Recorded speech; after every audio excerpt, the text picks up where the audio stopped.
1980 के दशक की है। पश्चिम बंगाल के बर्दवान जिले में स्थित एक छोटा सा रेलवे स्टेशन, जो दिन के समय बिल्कुल सामान्य दिखाई देता था, लेकिन जैसे ही शाम ढलती और घड़ी में 7 बजते वहां का माहौल पूरी तरह बदल जाता था। स्थानीय लोगों का दावा था कि रात के समय उस स्टेशन पर कुछ अजीब और डरावनी घटनाएं घटती थीं। कई लोगों ने पटरियों पर रहस्यमयी परछाइयों को चलते और दौड़ते हुए देखने का दावा किया था। कुछ लोगों का कहना था कि सुनसान रातों में वहां किसी की हंसी, रोने की आवाजें और फुसफुसाहटें सुनाई देती थीं, जबकि आसपास कोई मौजूद नहीं होता था। इसी वजह से शाम के 7 बजे के बाद गांव के लोग उस स्टेशन की ओर जाना तक पसंद नहीं करते थे। उस समय स्टेशन पर न तो कोई अच्छी फेंसिंग थी, न पर्याप्त रोशनी और न ही आधुनिक सुविधाएं। चारों ओर घना अंधेरा, सुनसान पटरियां और एक अजीब सा भय हर समय वहां महसूस किया जा सकता था। सबसे बड़ी वजह थी उस जगह का दर्दनाक इतिहास। वर्षों के दौरान वहां कई रेल दुर्घटनाएं हुई थीं, जिनमें अनेक लोगों की जान चली गई थी। लोगों का मानना था कि उन हादसों में मारे गए कुछ लोग आज भी उस स्टेशन को छोड़कर नहीं जा पाए हैं। हालांकि स्टेशन कभी बंद नहीं हुआ।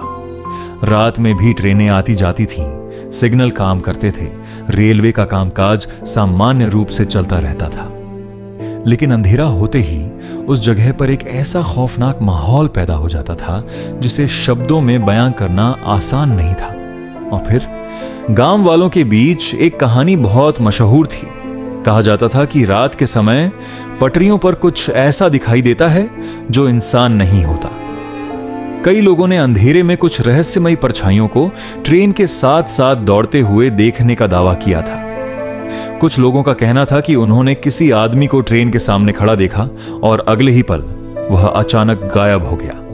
लेकिन जब लोग वहां जाकर देखते तो उन्हें कुछ भी नहीं मिलता। न कोई लाश, न खून का कोई निशान, नहीं किसी तरह का सबूत। साल 1984 में शुभंकर नाम का एक रेलवे कर्मचारी उस स्टेशन पर स्टेशन मास्टर बनकर आया। उसकी उम्र लगभग 34 वर्ष थी। रेलवे में उसे काफी अनुभव था। वह कई स्टेशनों पर काम कर चुका था और भूत प्रेत जैसी बातों पर कभी विश्वास नहीं करता था। स्टेशन के पास ही उसे एक छोटा सा रेलवे क्वार्टर दिया गया। क्वार्टर काफी पुराना था, दीवारों पर सीलन थी। रात को तेज हवा चलती तो खिड़कियां अपने आप हिलने लगती थीं। शुरुआत के कुछ दिन सामान्य रहे, लेकिन धीरे धीरे उसे महसूस होने लगा कि यह स्टेशन बाकी स्टेशनों जैसा नहीं था। एक रात लगभग 10 बजे वह सिग्नल ड्यूटी पर था। उसने प्लेटफॉर्म के दूसरे छोर पर एक आदमी को चलते हुए देखा। वह टॉर्च लेकर उसकी ओर बढ़ा, लेकिन वहां कोई नहीं था। उसे लगा शायद अंधेरे का भ्रम होगा, लेकिन ऐसी घटनाएं बार बार होने लगीं। कभी किसी के चलने की आवाज सुनाई देती, कभी लगता कोई स्टेशन रूम के बाहर खड़ा है, कभी लगता कोई प्लेटफॉर्म पर घूम रहा है, लेकिन हर बार वहां कोई नहीं मिलता। एक रात लगभग 1 बजे वह ड्यूटी रजिस्टर भर रहा था। तभी उसे बाहर कई लोगों के चलने की आवाज सुनाई दी। ऐसा लगा जैसे कोई भीड़ स्टेशन की ओर आ रही हो।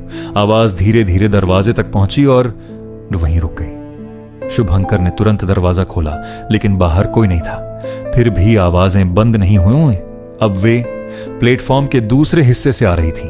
उसके पूरे शरीर में सिहरन दौड़ गई। 2 सप्ताह बाद उसने पहली बार कुछ ऐसा देखा जो उसकी समझ से परे था। एक मालगाड़ी स्टेशन पार करने वाली थी। दूर से ट्रेन की हेडलाइट दिखाई दे रही थी।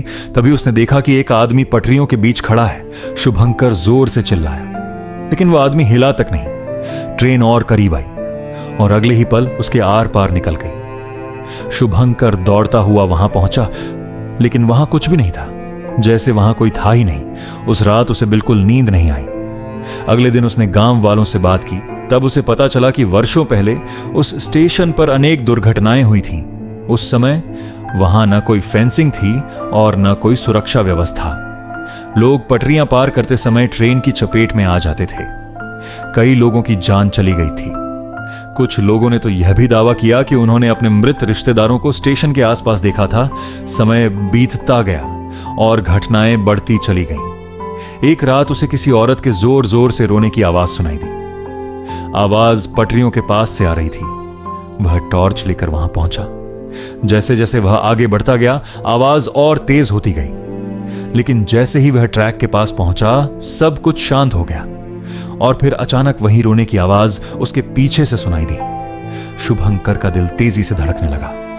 वह बिना पीछे देखे स्टेशन रूम लौट आया। सबसे डरावनी घटना एक बरसाती रात में हुई। रात के 2 बजे दरवाजे पर जोरदार दस्तक हुई। धक धक धक। शुभंकर को लगा कोई जरूरी काम होगा। उसने दरवाजा खोला लेकिन बाहर कोई नहीं था।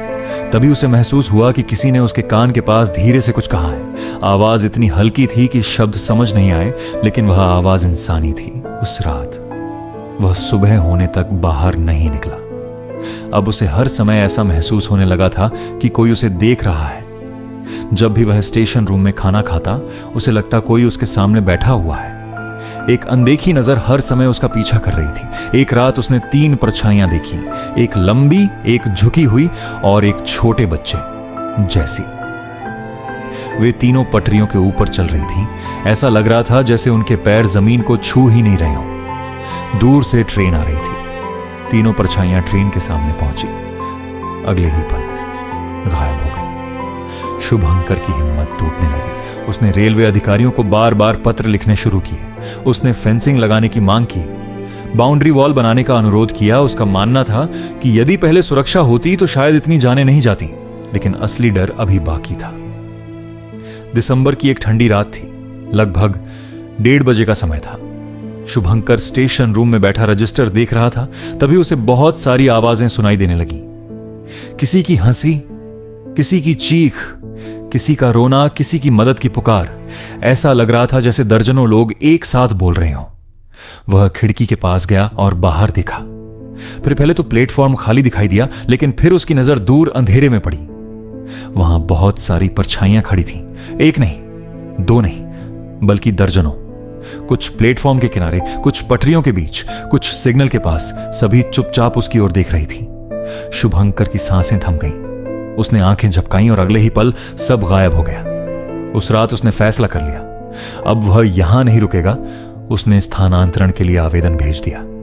लेकिन उसके जाने से पहले एक आखिरी घटना हुई जिसने उसे भीतर तक हिला दिया। स्थानांतरण आदेश आने में अभी कुछ दिन बाकी थे। एक रात वह अपने क्वार्टर में सो रहा था। करीब 3 बजे अचानक उसकी आंख खुल गई। उसे लगा जैसे कोई उसके कमरे में चल रहा हो। उसने धीरे से आंखें खोली। कमरे में घुप अंधेरा था, लेकिन उसे साफ सुनाई दे रहा था कि कोई उसके बिस्तर के चारों ओर घूम रहा है। वह डर के मारे हिल भी नहीं पा रहा था। फिर अचानक कदमों की आवाज रुक गई। कुछ सेकंड तक पूरा कमरा शांत रहा और फिर उसके कान के पास एक फुसफुसाहट सुनाई दी। ऐसा लगा जैसे कई लोग एक साथ कुछ कह रहे हों। वह घबरा कर उठ बैठा और तुरंत लालटेन जला दी, लेकिन कमरे में कोई नहीं था। उस रात के बाद उसने कभी अपने क्वार्टर में चैन की नींद नहीं ली। 1 महीने बाद आखिरकार उसका स्थानांतरण हावड़ा हो गया। जिस दिन वह स्टेशन छोड़ रहा था, उसने आखिरी बार प्लेटफॉर्म को देखा। दिन की रोशनी में सब कुछ सामान्य लग रहा था, जैसे वहां कभी कुछ हुआ ही ना हो।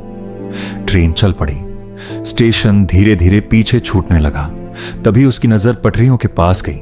दूर एक काली परछाई खड़ी थी, बिल्कुल शांत, बिल्कुल स्थिर, जैसे वह उसे जाते हुए देख रही हो। शुभंकर ने दोबारा देखने की कोशिश की, लेकिन ट्रेन आगे बढ़ चुकी थी और वह परछाई अंधेरे में खो गई। हावड़ा पहुंचने के बाद उसके साथ फिर कभी कोई अजीब घटना नहीं हुई। उसने वर्षों तक रेलवे में नौकरी की, लेकिन उसने कभी उस स्टेशन पर वापस जाने की इच्छा नहीं जताई। आज भी वह स्टेशन खुला हुआ है। ट्रेनें वहां रुकती हैं, लोग आते जाते हैं। समय के साथ वहां सुविधाएं भी बढ़ गई हैं। फेंसिंग लग चुकी है, रोशनी पहले से बेहतर हो चुकी है। लेकिन आसपास के कुछ बुजुर्ग आज भी कहते हैं कि अगर किसी रात प्लेटफॉर्म पूरी तरह सुनसान हो, अगर हवा पटरियों के ऊपर से सीटी बजाती हुई गुजर रही हो, और अगर कोई अकेला खड़ा होकर अंधेरे में दूर तक देखे, तो कभी कभी ऐसा लगता है जैसे कोई परछाई ट्रेन के साथ साथ दौड़ रही है, जैसे कोई अब भी अपनी आखिरी यात्रा पूरी करने की कोशिश कर रहा हो। और शायद आज भी उस स्टेशन की अंधेरी पटरियों पर कुछ ऐसी आत्माएं भटक रही हैं जिन्हें अब तक अपनी मंजिल नहीं। दोस्तों, अगर आप शुभंकर की जगह होते तो क्या ऐसी डरावनी और सुनसान जगह पर नौकरी करते? कमेंट करके जरूर बताना।